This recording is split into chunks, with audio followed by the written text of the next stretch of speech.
This is Vicinity 95.3 FM, Ikejile Ijesha Osun State. Here is the global news at 12. First, the headlines. I am Shodunike Opeyemi David. Osun State Governor calls for a tenet of democracy among politicians. Federal government reaches consensus on new minimum wage as bill awaits legislative action. Sudan's governing council denies acquiring weapons from Iran.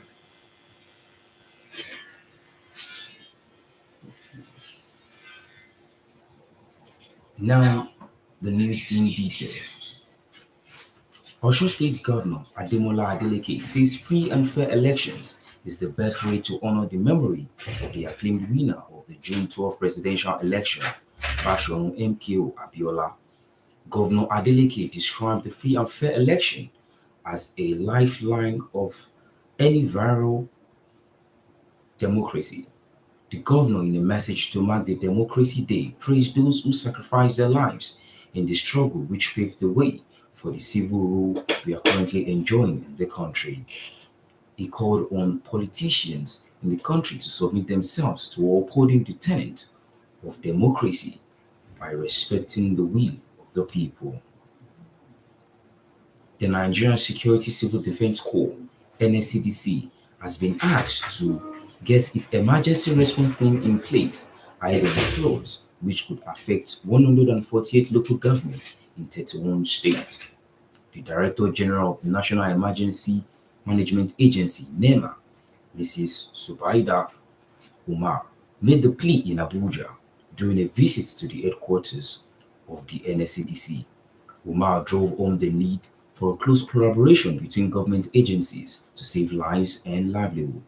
On his part, NSCDC Commandant General Ahmed Audu expressed the organization's readiness to work closely with other government agencies. The federal government says it has plans it sleeves to increase the waterways across the country to 5,000 kilometers from 3,000 kilometers. This piece of news was made public by the Marine and Blue Economic Minister Adegboyega Oyetola while speaking to newsmen in Lokoja, Kogi State. Oyetola, who is in Lokoja on a working visit to the National Inland Waterways Authority, noted that the elongation of the waterways will help in no small way for passage of goods and people. He said the ministry would continue to push for the development of the shipping and marine-related sectors to ensure overall development. The Vice President Kashim Shettima has appealed to doctors to resist the temptation of absconding from the country to offer services abroad.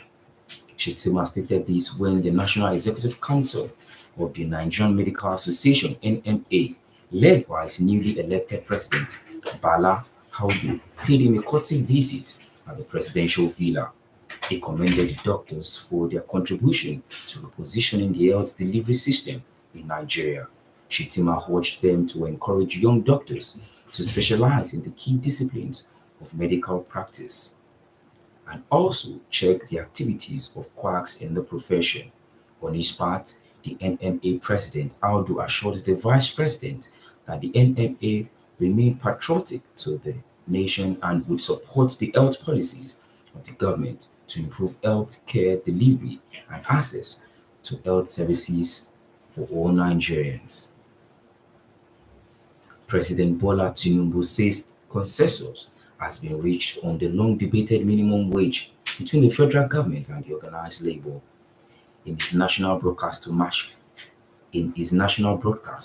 the 2024 Democracy Day in Abuja, Tinubu revealed that the executive bill will soon be sent to the National Assembly to formalize the new minimum wage agreement. This is Vicinity 95.3 FM, Ikejile Ijesha Osun State. You are listening to Global News at 12. The news will continue shortly.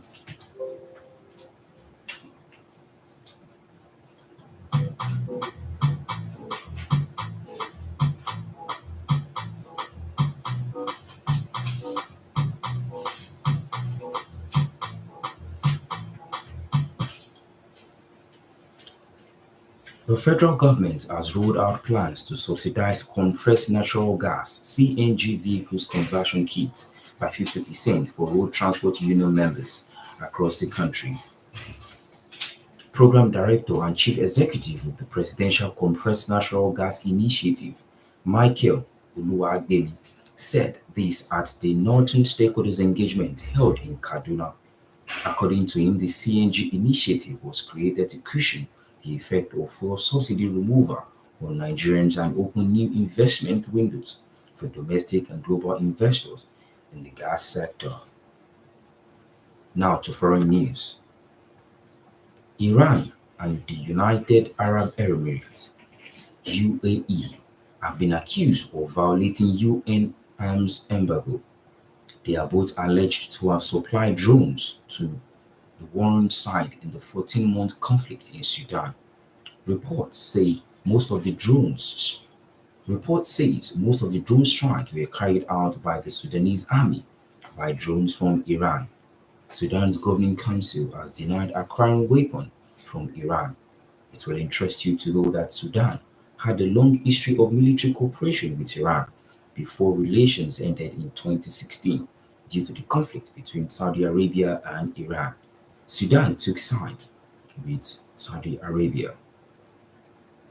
A boat mishap has claimed the lives of 14 people in Democratic Republic of Congo. The, the mishap occurred in Kwa River near the border with Congo-Brazzaville. President Felix Tshisekedi, in a statement, ordered a full-scale investigation and promised to assist those affected. Fatal boat mishaps are common in the Democratic Republic of Congo due to overcrowding. The summit is coming at a time when most of the leaders are facing electoral challenges back home.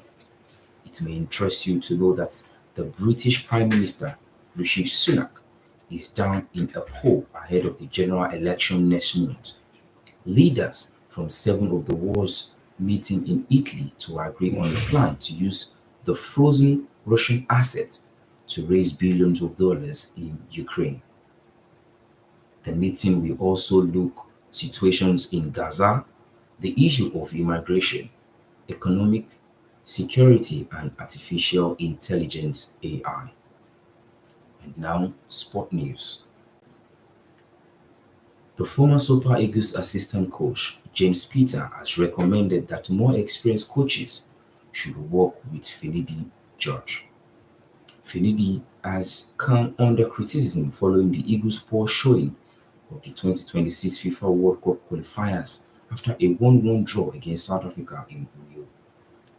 Peter suggested that the need is Peter suggested that he needs a experienced head as part of his break room staff. The team currently occupies the team currently occupies 50th place on the 3 points after 3 games.